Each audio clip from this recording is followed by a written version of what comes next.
এই হলো আমার যে কাস্টম স্পয়লারটা আমি বানিয়েছিলাম।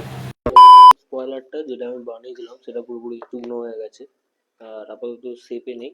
আগে এখান দিয়ে কেটে শেপ করব, তারপরে গ্রাইন্ডিং করব। তো শেপ করার জন্য আমার কাছে কাটার রয়েছে। কাটার দিয়ে এখান থেকে এরকম শেপ করে নেবো।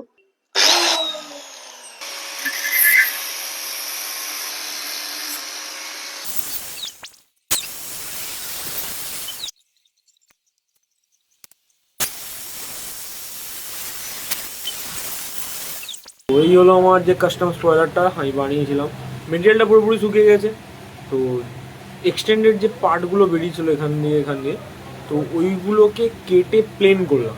হাতেও ফুটছে না, প্লাস একটা শেপেও এসে গেছে।